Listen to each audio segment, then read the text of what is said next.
No? Mga tol, liit ng lagay ng taho. Ayan. Dapat ganyan ang dala ng mga magtataho. O para hindi sila sigaw ng sigaw. Taho, taho.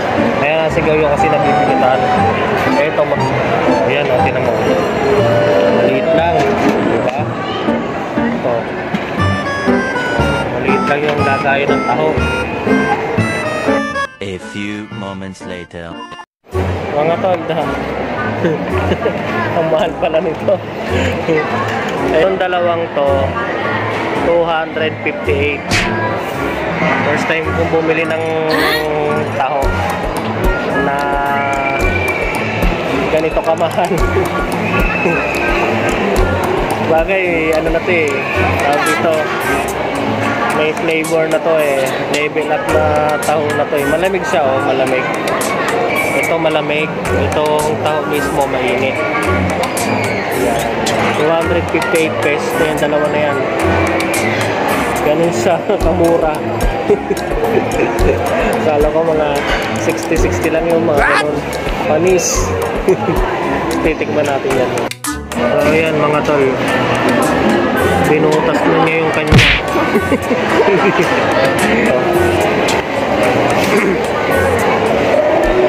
Ang yabang umorder eh. Dalawa po, isang matcha saka isa winter med. Tapos relax. 258. Yan. Sabi kong yaman. Akala ko mga 60 pesos lang mga. Ayun.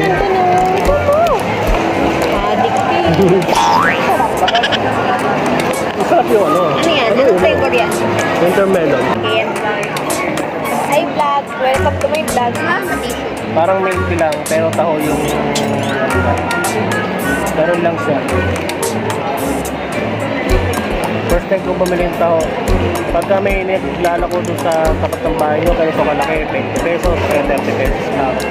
Pero dito, 100. Dapat sa Shopee ka na lang. Dapat sa Shopee. Guys, hintayin nyo, order ako ng balot sa Shopee. Meron doon. Pizza na lang, mura-mura pa. Sarap naman siya. Oo. Tapos ito naman yung winter melon. Milky talaga kasi kita mo yung mga pangalan nila. Winter melon, matcha. Preno muna tayo kasi maraming tayong ginawa makina. Tambay muna tayo. Sana all.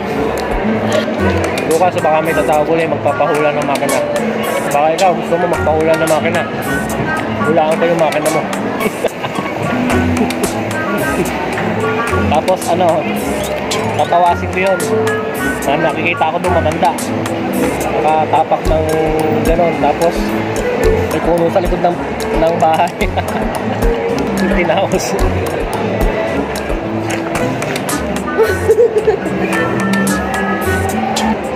Dito na kami hanggang magsarado.